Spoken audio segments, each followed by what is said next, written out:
to the trading desk. My name is Joshua Thanos. This is my buddy, my best friend, my father, Your father, yeah. a fellow father now, Jason Main. How are you, bud? What's up, bud? How are you? Good to see you. Welcome back, guys. Looking at you. Fun times. It's awesome. Yeah, look, we're back in Philadelphia. All right, so guys, thank you so much for joining us for this special episode of the Trading Desk. Now, every episode is a special episode because I don't live in Philadelphia, so we can't tape very often. But we have a fun show today, a very relevant topic, and that is independent watch brands. And that is independent watch brands for less than $10,000, which is something it's hard to think of. A lot of watches you can find for under 10 grand that are from independent watch brands these days because they're blowing up. This is what you guys have been asking for. I get messages on Instagram. I get messages. I'm sure it'll be in the chat, but we hear you loud and clear. Watches and Wonders was all Rolex, all AP. We're talking about the stuff that was coming out, and rightly so. A lot of Lange, and you guys hear all of that really high-end stuff a lot. You guys hear mainstream stuff, and you want to talk independence, right? So we're gonna hit both price point and independent at the same time. Cool. So I think it'd be cool. But first, let's do a wrist check. Jason, can you check your wrist for me? I can. Go for it. Oh, the one with the, I got you. That's right. This would be my Explorer 2. 216570 is the reference number. This one is very special to me. I've had this watch for going on 2 years now, but it's been in some recent, very important times in my life. I was wearing this watch, so very special. It's the 42 millimeter variant Explorer 2 GMT with the white polar dial. And this watch is probably, it's gotten a lot of wrist time. It's probably my favorite watch that I currently own. And that's saying a lot because Yes, there's some heavy contenders. Yeah. Yeah. So you wore that watch when your daughter was born? Yes, I have several photos of it on her when she was born. I know you did that with yours as well. Yeah. And then my plan is to essentially take a picture every year with her with the same watch. Oh. So I got to keep this forever. Plus, it's got my initials on the back. So Coincidentally, not planned, I did wear my black dial Explorer 2. That would have been cool if we planned it though. Well, yeah. So when my daughter was born, March of 2020, I've since sold that watch, so I can't do it. I can't do the yearly picture. We do have the chat going as well, guys. So I'll remind you questions, anything like that. We're gonna have some free time. It took literally 2 minutes for somebody to notice that I'm wearing Manjos's jacket. There you go. That's right. That's dedication there. All right. So on my wrist is a watch that certainly comes from an independent brand and does cost less than $10,000, so this would qualify. This is a Grand Seiko Snowflake, the 211 variant, right? Full titanium, spring drive. I got this watch a few months ago. Bought it the way I buy most of my watches. I found a good deal, bought it, then decided that I liked it afterwards. I started wearing it, and it's funny. Before I owned this watch, let's see if we can get a close up of the dial because that's where all the magic is on this piece. So before I owned this watch, I remember trying these on. Let's see if, can we get, there we go. So you can kind of, is that as close as we can get to the dial? That is. I'm getting a thumbs up from the guys here. So yeah, you can kind of see the texture on the dial. But so I didn't love these watches. I thought, not being a big watch guy at the time when I first saw these watches, probably almost a decade ago, thinking, Seiko, Grand Seiko, what's the difference? And then also thinking that the bracelets were kind of cheap. So this is my first Grand Seiko that I've owned personally. I tried it, I started wearing it, it felt really good on the wrist, I kept wearing it over and over again, and then it is now a watch that I will not sell. What I love about this watch, so it's high-grade titanium. It's made, it's very Japanese, right? That's kind of how Japanese quality is what I feel. So one of the things I didn't like about the watches originally is I felt like their bracelets were kind of chintzy, but I've changed my mind on that. I feel like the buckle situation here, where the buckle is basically the same thickness as the bracelet, is fantastic. This watch feels amazing on the wrist. And then you have, it's the spring drive, right? So it's a quartz regulated automatic movement. Let's see if we can get if that, yeah, I get to see the movement. I mean, it's a anglage, right? This is a hand finished Japanese movement. It's amazing, and I love this watch. That's a pretty iconic Grand Seiko, the 211. You know, the iconic snowflake. That I can tell you, if you have not seen that watch in person, the close-up or video that we just shot of it does not do that watch justice. That dial is so three-dimensional in person, and even in person, you have to have the right light for it to really like come to life. The Florida sun. Yeah, in the sunlight is awesome. I really like that watch, and I will say, your experience with the bracelet, I found the same thing. The titanium bracelets are better than the steel bracelets. Yeah. But the watch wears really well too. Yeah, they feel great on the wrist. And then I have a little bonus. There you go. Bonus wrist check. It's not on my wrist, but this is my newest acquisition. My first real watch purchase of any substantial value this year. And this is one I've been hunting for a little while. Took a while to find the right one. This is a PAM 25. You've been talking about that watch for years. Yeah, for a long time. So you have your full titanium. We love titanium. I've actually, quite a bit of my collection started to turn into titanium. So you got your, obviously the hobnail dial. The thing is as bright as ever on the loom. I found an example of it that was pretty, it's full set box papers, pretty unworn. Still had the outer sleeve, all that stuff that, you know, everybody wants to talk about, triple box and all that stuff. It was a complete set. Triple boxed. And then this is a one-off custom strap that I had made for it. That's Aaron kind of bespoke. Shout out to Combat Straps, kind of an RM style Velcro watch? foldover. Awesome watch. I love it. So what's so cool about that watch is, hype. what's your wrist size? 7.35, something like that. Really? Okay, so it's gotten smaller. But still, smaller. like, so even the shape, right? So I have more of a square wrist. Jason has more of like a rounded wrist. He's got a bigger wrist than me. But this watch wears equally as nice on both our wrists, all right? And so I have a titanium. I have a 177, a titanium. Right now, everything I like is titanium. I have titanium AP, titanium Panerai, titanium Grand Seiko. I don't know what it is about titanium, but it's great. And the cool thing about these watches is, especially in titanium, is that it looks beefy, but it doesn't feel that way. Yeah, it wears really well. It's not overbearing. It feels awesome, but it looks substantial on the wrist, which is kind of what I've been going for lately. Same thing with my AP, my Panerais. Just awesome watch, man. Yeah. Congrats. Thank you. Great purchase, great pickup. Does not qualify for today's show It does topic. not, but No. So guys, today we're going to be talking about independent watch brands that you can get their watches for less than 10,000 or around 10,000. We have a few that might be a little over, but it's within striking range of 10,000.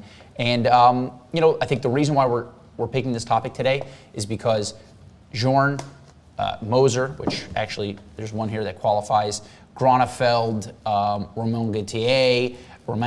There's a lot of brands right now, independent brands that are just kind of exploding in interest and exploding in value, and they're getting very, very expensive. Journe specifically, right? So if you bought a Journe last year, it is worth more today. It's a blanket statement that rings true. And you know, there's a lot of different factors, but people are looking for something other than watches that come from a large conglomerate. They're looking for some value. They're looking for a handmade watch. They're looking for low production numbers. Sure. And I think we have all those here. And if you were to think, Jason, what's the first watch brand that comes to mind when you think about a independent watch brand that you could buy for less than $10,000?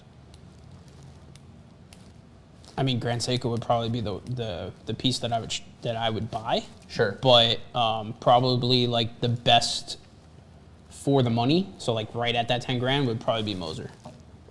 Cool. All right, and Mosers are starting to be hard to find at 10 grand. You used to be able to get the Pioneer Center Seconds. Which I love that watch. I had an opportunity to buy that watch last year for $6,000-7,000. So stupid I didn't buy it.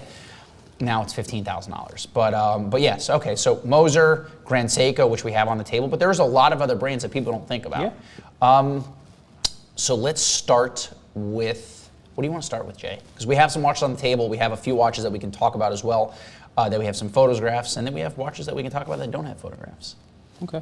You pick. Let's start. What do you know about this? So You can talk about that one. the Sin U2. So there you go. So Sin, Yep. independent brand. It's been around for a while. They've worked with other brands, with another independent brand that, oh, you know what? That's one I forgot to grab. Bell & Ross also. Yeah. So when Bell & Ross first started in 1994, they didn't have the capacity to make their own watches, so Sin actually made their watches for them. And that's actually some of my favorite Bell & Ross that's available is the old ones that are double signed with the Zinn and Bell & Ross. And I believe it says made by Zinn on the dial. So like the old Hydromaxes, which I've talked about before, and some of the Space 3s, Space Series, those are kind of cool. But I mean, talk about a work watch. You know, you guys all know Tim loves his Zinn and wears his watch almost, or pretty much every day. I think it's his daily. It's his only watch. Yeah, so the watches are extremely robust. I'll stop doing that so you can see the watch. Tegmented steel, so nice hardened material. It's going to wear very well. This is the epitome of a tool watch right here. The U2 is kind of cool. It has pretty much a cult following. A lot of guys like this watch, and we'll change it up from this bracelet to the strap. But if you take a look at the actual construction of the watch, you know, you have these Allen keys, very robust, so no pins here, no you know, double bars or anything like that. Screw down case back. This thing's a tank, and it feels like it too. Have you picked this watch up? So tegmented steel. The thing It looks like titanium. Yeah, well, I wish it was titanium. I mean, it'd be way they better make the in watch in titanium, but I would I'd venture What's to say tegmented mean? Tegmented is a case hardening. It's a process in which they treat they heat cycle and cool the steel to the point where it becomes much harder than regular stainless steel. You making and that up? Almost no. Okay. And it's kind of like knives too, with the heat treating process, and they of course, reserve weapons. Yeah. they are able to achieve a Rockwell hardness that's much harder than regular steel. Cool. All right. And so it'll basically take scratch? scratches like ceramic, where I would say about, I don't know, 80% of anything you do to this watch would just wipe off. Kind of like ceramic. And in the movement, we're talking about basically like an ETA. Yeah, on the majority of them, they're going to be, this one here is, I want to say this is like a 2892 or something like that. 2892? Yeah. All right, so you're not going to get, and that watch is a watch that you can find for less than $4,000, right? And Yeah. Zinn makes, is it like 3,000 or 4,000 watches a year? Yeah, I mean, they're a mid-size independent, I would say, in terms of they're not a micro, you know, they're not a, Like Gronefeld, they're not making 150 watches in a year. Yeah, I would say that they're closer to like Like a Bell & Ross. yeah, Bell & Ross makes about 4,000. $4,000 to 5,000 watches a year, same price point kind of. But I would buy one of these. So they make less watches than Rolex makes Daytonas. Yeah. Rolex makes white dial Daytonas, right? So again, you know, you don't think about Zinn when you think about independent watch brands. You're thinking about, you know, high horology watches, very expensive pieces. But Zinn, independent company, doesn't make very many watches, and you get bang for your buck. I mean, that's a sub $4,000 watch. It's made out of tegmented steel, and if you listen to what Jason just said, it seems like it's worth it. It's a cool piece. I mean, if you're in the market for a Tudor Pelagos or something of that, you know, you're going to buy maybe a cheaper 9F Grand Seiko, which is a fantastic watch. There's a 9F Diver, which you used to own, that I want in a different dial variant I can't find. But if you're looking for a sub $5,000 sport, very durable watch, then Zinn is kind of a great pick. Yeah, absolutely. So, all right, let's stay in that same vein. Another brand that people don't really think about as an independent brand that is certainly a tremendous value because they trade so far below their retail now, almost about half, and that's Vermont. This guy. Yeah. So is that the U2? No, this is the Or not U2, it's a this is the Martin Baker. Martin Baker. So you pull the crown out and then it ejects out of the. Now I remember having the privilege and pleasure of talking to these guys when I first started selling these as an authorized dealer about 12 years ago with Tourneau, and we had the brothers come down and kind of talk to us and meet and greet, and it was really cool to get to meet them and talk about everything that goes into the watches. Obviously, every brand has a romantic notion of kind of who they are and how they have to sell the watch and the story behind it. But these guys are pretty genuine, I would say, and know what they produce. It's kind of a cool. So the Martin Baker has the special Martin Baker that you can only get if you actually ejected out of the out of a plane, which is kind of a cool story and a way to sell the watch. But it also, ties into the same reason why people like Speedmasters, because it's a moon watch, and this is very heavy aviation-inspired tie-in. But tool watch, day date, inner bezel chapter ring, kind of cool case construction with the knurled mid case. And these are, I would say, Bremonts sub, way sub, probably $2,000, $2,500 usually. No, this one's a little bit more, but most Bremonts are. You can find them cheap. I mean, this one's sub 5. Yeah. But again, small runs. They're making less than 2,000 watches, I believe. Somebody will probably. Quick kind of shout out to the chat. I saw somebody ask about the Ming. And that's a fantastic comparison to something like the U2 that I was talking about. I know I talked to you about it. Ming has a diver that I've been after, although I cannot. I mean, they're posted for like $9,000 now. So I would love to buy one at retail. If you guys have one, you want to sell it to me at retail, DM me. But Ming's a better watch than I would say this U2. But well, Ming's another. So there's a few other brands like Sartori Ballard, Ming. And brands like that where like you're getting a lot of value in the dial creation. Yeah. Right. In that range, like it's certainly sub 10. A lot of those. I mean, I owned a Ming. I don't even know what it was. I bought it on eBay. Like forgot that I bought it. It showed up. I didn't know anything about it. I reached out to our buddy Fed, who kind of told me about it, and then I said, all right, this is a cool watch, but I don't think I'm going to wear it.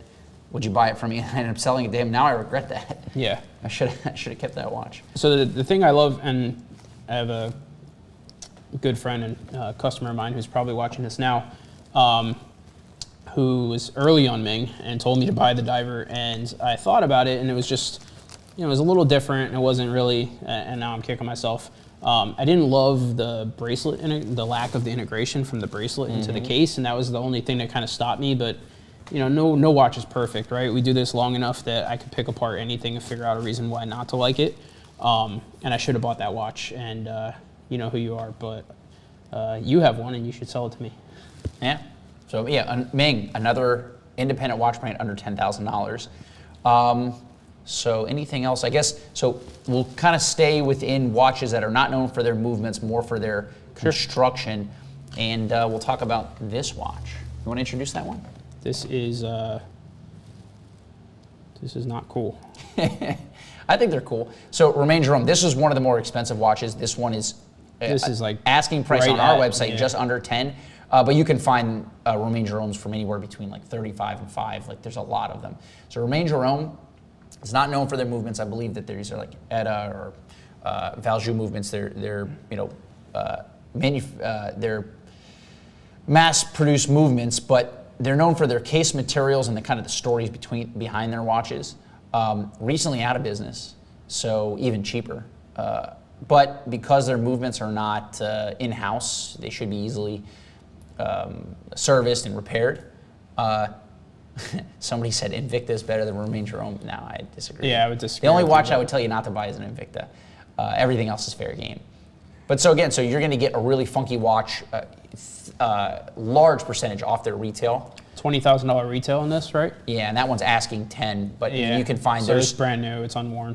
But so, we've talked about in the past what this brand is and what they're not. I would say, not a $10,000 watch for me, but if you want something that's relatively iconic in case shape, like you know what it is from across the room, and has some weird materials. This one has crushed up spaceship, Apollo 11, I believe it is, or at least that's so they claim. What they claim.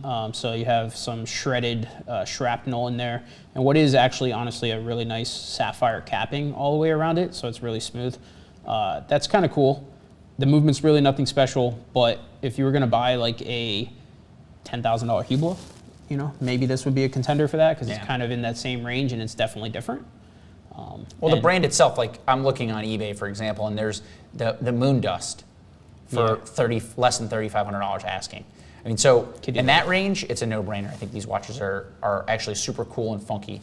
Or you can find the Titanic DNA, which kind of looks like they put poop on the bezel, but it's really rust color. Yeah, it's weird. Also a funky watch, and it's if you want something totally different than anything else you're going to see from a brand that is funky and independent for sub $5,000, go for it. You know, but you can certainly find. I don't think there's any Romain Jeromes that you can buy right now that are for more than $10,000. Yeah, one of the things too with we've talked about in the past, like business-wise with the company, is there's a trust level there that just doesn't exist. I think with a lot of guys that are buying the watches, I think they're a good value pickup if you want something that's funky and cool, and a little bit different. But again, it's actually a pretty comfortable case to wear. So I have a comment about this watch. Yes, made, saying Simon Templar says yes, made with Apollo parts, animal spirits, and you can't sue them anymore because they're out of business. It's true. Oh, man.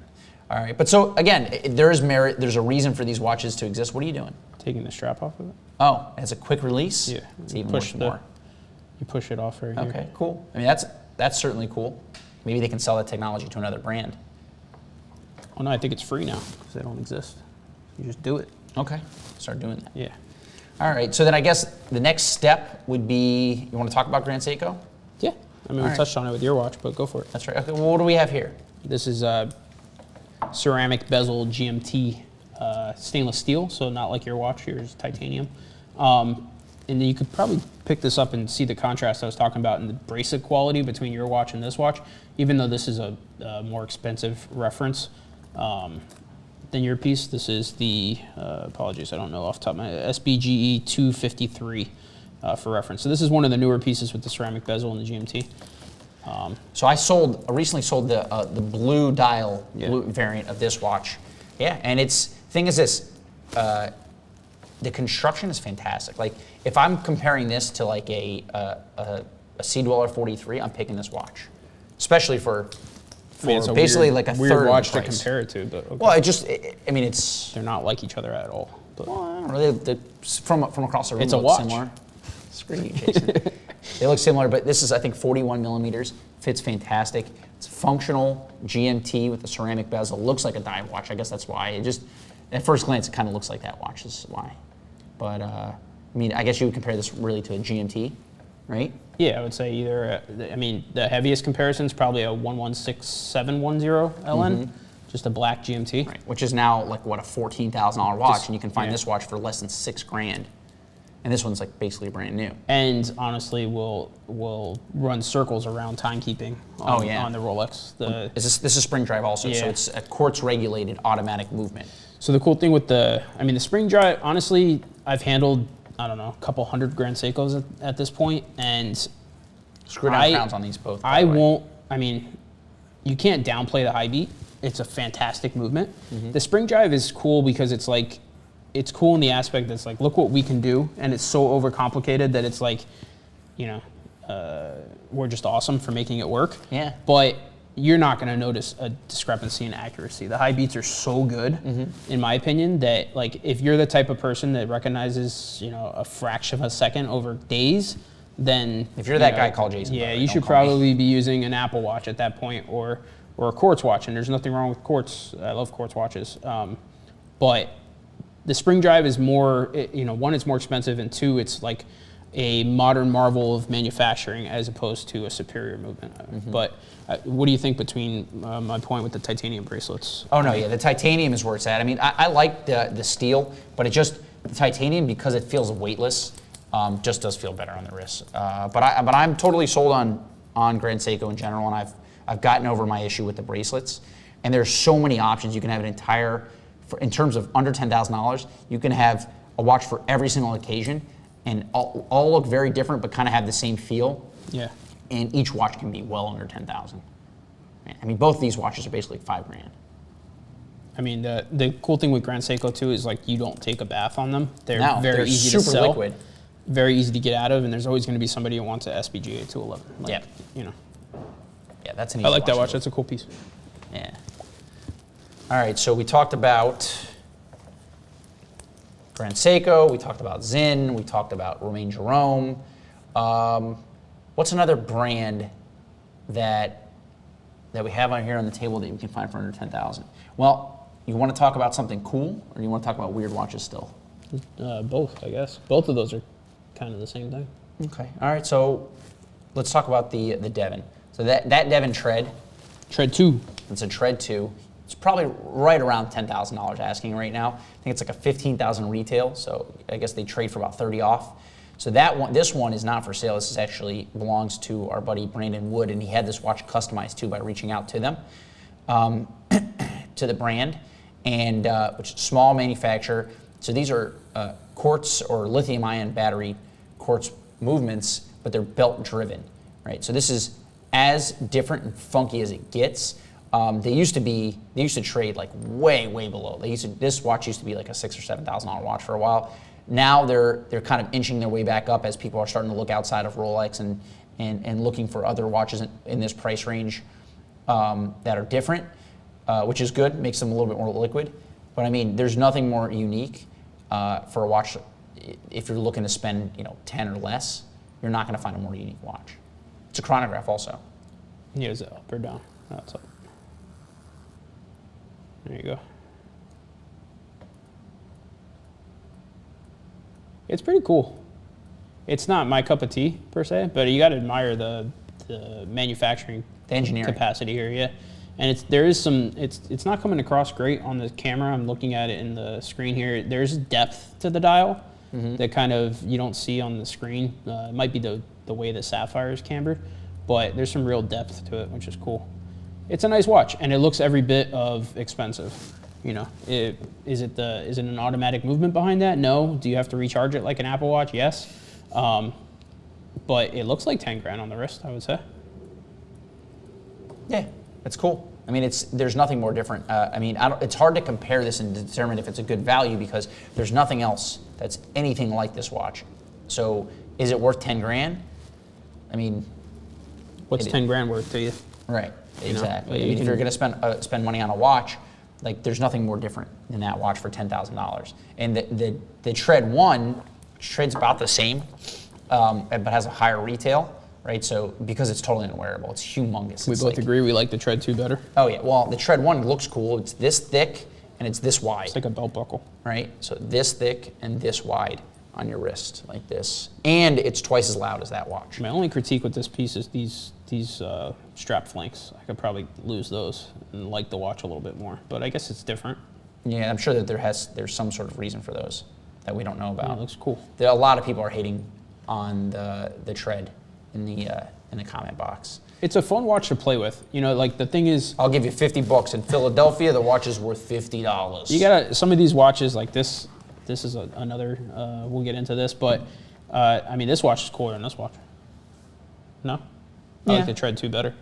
Yeah. But Well, it depends on what you like. Yeah, it's different, and you got to put your hands on it. It wears well. The case shape is much better than the Tread 1. The functionality is very cool, and like one of the things that I find fun with my watches is the interaction that you have with the watch means a lot. And when you're playing with it or setting the watch, or even like mono pushers are cool because that interaction that you have. This is a watch that you would play with all day at work with the chronograph. Yeah, I think so. Like with this lever, you're just gonna. And the guy in the cubicle next to you would know because it's so damn loud. Yeah, well, when somebody asks what it is and you hit that button and it starts doing its little happy dance, it's kind of cool. Well, Rich Buddy hates this watch. He called it pure. Well, he did. Pew garbage is what he said. I don't know how he spelled it all strange, but I think he missed an R. Yeah, he hates this watch. I wouldn't say it's pure garbage. So that's not a cool watch. So yeah, people are not liking it. I think a lot of people's problems with hating on the watch is the price. If this watch was $3,500, it would be pretty popular. I think. Yeah, I think it might cost more than that to yeah, no, I'm not saying. I'm just the concept of it. I think is more obtainable. Understanding the concept of it is more obtainable at a different price point. Sure. All right. Well, here's another watch that a lot of people hate on that is a cool watch, in my opinion. I don't like that watch. For certainly under $10,000. I think this one's around $6,000 or $7,000. People are asking how much the Devon Tread is. They trade for right around like $9 grand or so right now. All right, so here's Houtlands. Okay, this is a brand that recently is under new management or new ownership, I believe. So these watches, Small manufacturer, they used to close out so many of their watches, so you would find them for pennies on the dollar, which is not a great way to start off your brand, right? Or if you want people to buy your watches through retail, it's not a good way to do it. But there's a lot of engineering, there's a lot of design that goes into these watches. The movements are somewhat basic, but you're gonna get something very cool in terms of the art. These hour markers are actually floating just below the crystal, which is cool. It's got a day-night indicator. You can see right next to the track here. This is awkward. There you go. There. And it has a jumping hour in the middle. Or is that, sorry, That's a date. Sorry, jumping date in the middle. A digital date. I mean, it's okay. Yeah, it's all right. For like $6,000, $7,000. I mean, When I look at this watch and, you know, just I see Clerk as being a better option for this watch. people are asking, is this the ugly watch show? We'll get to some better. Though, first of all, Grand Seiko is not ugly. So if you think it is, you can tune out now. And the Sin wasn't ugly, though we have hit a few ugly watches in a row. Yeah, there's nothing wrong with the Bremont. The U2 is not ugly. Anyways, this watch is ugly, I'll give you that. Not a fan. Don't like the case architecture, the crystals, whatever. You know, is what it is. To me, this is very 7 Friday Instagram brand kind of vibe. They've been around since before 7 Friday. It's just, No, you're I talking know, about the shape of the watch. Just overall, the fit and feel of it. I don't know. It certainly is nicer than a 7 Friday watch, Jason. Sure. I mean, you're fired. That's absurd. I quit. Cool. But all right, so another small manufacturer run. They do a few thousand watches a year. They are now run by the Milan family, the Moser guys, who really did a great job with Moser. So I think that there's definitely, I think I don't mind the name. The branding's okay. They can do some good with that brand, in my opinion. So what you're saying is this will now become collectible once the brand turns around and they start making fire watches. Yes, it's Okay. literally what I'm Should saying. definitely buy this now then. For that reason, yeah, it could be. All right, so here's a watch from a brand that has been hated on, which we did another video. Actually, this watch was involved. This is a Franck Muller Master Square. You can find this for under $10,000. I think it's asking $10,950 on our website. So full white gold, right? Guilloche dial. It's actually a well-finished movement from a brand that hasn't handled their business very well, so it's devalued the brand in general. But if you're looking for an independent watch brand for under $10,000, you can see it's got the cambered. So well under when you consider the fact that that's white gold. Yeah. Right? Like this is probably, we took this out of the vault and both of us were like, wow, that's pretty nice. It's an awesome watch. It's an awesome piece. It's definitely unconventional. So it checks the boxes. It's independent. It's precious metal. The dial is freaking awesome. Very reminiscent of like Roger Dewey divers of that time era. And I could probably leave the date if you really wanted to get super technical with it, but the watch is pretty awesome. And it is in kind of a weird weight class because it's obviously dressy, but it's big. So it's kind of got that like casual dressiness about it. So it's kind of like a sport coat watch, in my opinion. It's not a traditional dress piece, but it is nice. And it feels substantial, and it definitely punches above the price tag, I think. I like this watch a lot. It's probably it was probably the nicest piece on the table, I would say. I'd say it's top 3 for sure. Again, I mean, there's For a lot the money, of value there. I think, it's hard to compare something steel to a white gold case. But Yeah, exactly. And by the way, Tim has probably done hands-on videos with most of these watches. So if you want to see Guaranteed, anything yeah. in depth, you can certainly check those out. All right, so the next watch that I like is probably my pick for That's a cool watch. the best watch under 10, right? Chopard LUC. And so Chopard is a brand that's heavily devalued, trading for a lot of different reasons. The way that they handle distribution is not great, and also, they're known for making women's jewelry. But the LU Chopard, they make a few thousand watches a year under the LU name, and these watches are going to be highly finished movements, in-house, all in-house. Let's take the plastic off this watch here. protective film.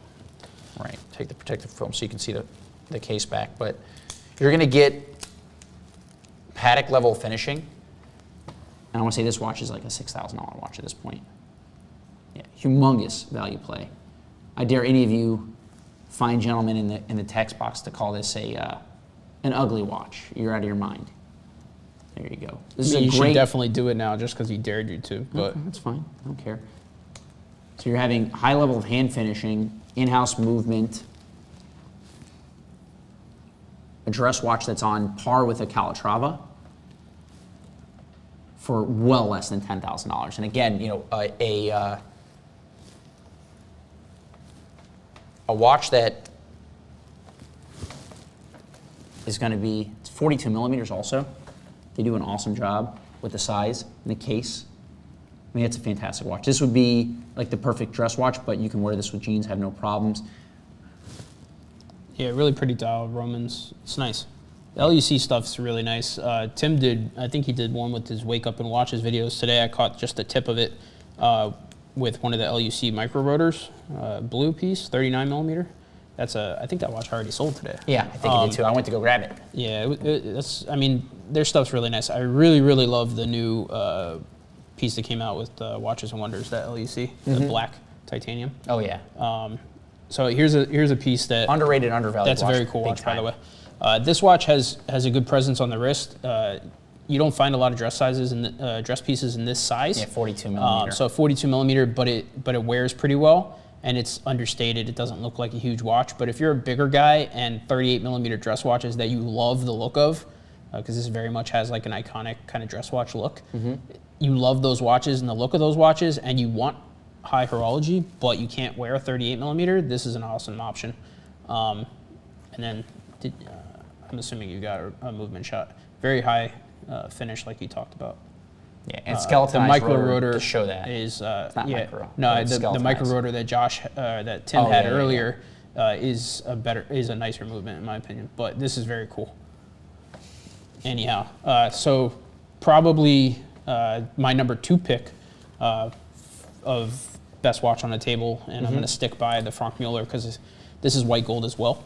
And it's probably prettier than the Franck Muller. I just think that for what it is, it's also a little smaller than maybe I would be comfortable wearing. So just personal preference. The case design on this is much nicer. I would say the movement is obviously much nicer. And it's, what is this? I think 11 grand. Or Yeah, just $11,000. over? Yeah. So It used to trade for around 7 or 8, and they've moved up a bit. So I picked this with my brain, and I picked the Franck Muller with my heart. But case flanks, really, really beautiful dial. Here, I'll let you handle it a little bit for the camera. But obviously, we know Moser's dials are a cut above most. They do really, really nice finishing dials. You have some depth and dimensionality to the sub-second register. 39 millimeter, I believe, white gold. Like I said, 11 grand, really beautiful movement.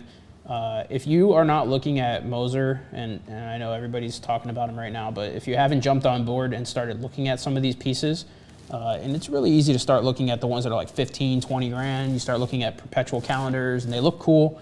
But I mean, honestly, if you're looking to buying a GMT Master 2 pre-owned and you're going to spend 11, 12 grand, like, look what you can get for 11 grand. Yeah, it's ridiculous. The value is unbelievable. So, in this price range, it's mostly value plays. Karate Chopped asked if Oris is independent. We should have grabbed an Oris, but absolutely.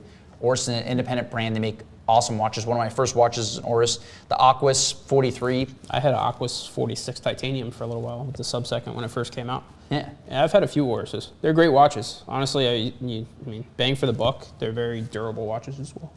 Oh yeah, without a doubt. And so another watch that I wanted to mention is a watch that I don't have here, but we do have some pictures of it. It's a Roger Dewey. It's the sport activity watch. It's a diver. Do we have pictures of that? Nope, not that one. Cool. Hey, there we go. Roger Dewey. So this is a cool watch. This is the second generation. So we have a movement shot too. We pull it up. There you go. So this watch is fully in-house, Geneva seal movement, right? This is a watch that I think it's on our website for like $89.50. And the watch it's first of all, it's kind of ugly, which means I like it. Go back to the dial shot again. It's a white gold bezel, so just like a Rolex. stainless steel case. It has, I want to say it's 300 meter water resistancy with a Geneva seal movement, open case back, and then show me the box set too. This is what you get with that watch. So this is second generation, not the first generation, Roger Dewey, second gen. So it's still when they were making cool watches. Yeah. I mean, if you're looking for value in independent, early Roger Dewey, but the sympathies are starting to pop now. I think European Watch had one posted for like $89,000. So the boat has sailed, on those, but you can find these, and they do make some of these watches in more traditional case. I don't mind a square watch, but a lot of people hate it. But that's an unbelievable watch, especially for less than $10,000. Full disclosure, this is going to be for the Panerai guy. This is a bigger case watch. Yes. If you it's 12 millimeters thick. Which you use to your advantage, guys, because if you can pull off 44 millimeter, 47 millimeter Panerais, then you should be buying early Gen 2 easy divers, because like for the money, early easy divers are awesome. There's some cool salmon dial variants. There's just tons of cool variants. I like this watch. I think it's funny though. We don't have it on the table. I think you hid it from me, but I had that GP that we were talking about, the 1931. That's a $20,000 watch. And yeah, so that's why it's not on the table. But no, it wasn't. It was. No, it was 10 grand. 10 grand. I took it. But I think it's funny that you made fun of me for liking that watch, and then you picked that, and it's very similar. Although like my both watch watches. looks better. That's No, true. Now you like it because I sold you on it. Yeah, sure. And then we Let's talk about the Finissimo. not an independent watch brand. No, I know, but I sold you on that, and now you want that too. No, I've changed my mind again just now. So pull up the Sarpaneva also. Sarpaneva is a cool brand. Very cool. So it's mostly dial construction. So they make the wildest dials and cases. Not a lot of movement finishing in there, but you can find these watches for certainly under $10,000 and really, really cool watches. Yeah. And I mean, these watches used to trade at like 15 cents on the dollar, and now they're starting to come back up. And it's not a bad watch to jump on if you're looking for something that you can wear, but also has a possibility of increasing in value. Sarpaneva makes I love this watch. Yeah, their loom aspect to their dials is really cool on some of their pieces. It's a very cool watch. This also wears a little bit bigger than I think most people would think it does, but it's very neat. It's definitely not. You don't approach this watch with an understanding of like super high horology. It's not on the Moser level. It's not on the LUC level, but it is very much in between. You know, it's a nice watch. The dial is where it's at for that piece. Yeah, absolutely. All right, I think that's our list. I mean, there's a lot of these watches. We can go on for days about this. We're having some questions. 10-hour video. Oh, that's right. It looks like a Rich Buddy, if it's not a Rolex or a Patek, he doesn't like it. He's been trashing all these watches for the most part, except for the Chopard. Listen, I appreciate you staying in. What is it, 45 minutes in? And you're still here, so hey, listen, thanks, man. Josh Polanski, a friend of mine, says Geneva Seal's overrated. Might be. It could be, and I would say that if we're talking about Patek, then values would disagree. Yeah. A lot of people like the Geneva Seals. Yeah, But it's true. Let's see. I think we had a question that I wanted to. Doxa. So cool. Thomas Burnett was asking us what our opinions on Doxa are. I don't really have an opinion on Doxa, but I know Jason does. and put me on the spot. Actually, Armin loves Doxa. For those of you that know Armin, he's been on a lot of videos lately. Doxa's cool. It's kind of a independent, kind of weird dive watch. If you were considering buying, again, like I said, a U2, a Bell & Ross, sub $3,000 to $5,000 dive watch, Doxa's cool. I personally don't love the bead rice bracelets, but I know a lot of people do. And they also made some waves with their new carbon diver, and so I think sub $4 grand. So a good price point for what it is.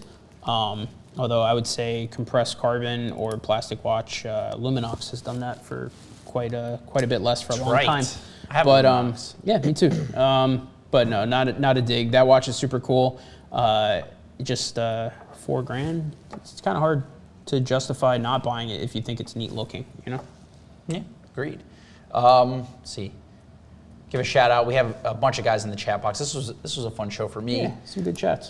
Brent, Sean Hansen, Rich Buddy, which I like Rich. He's a fun guy, but he's been hating on everything we're doing today.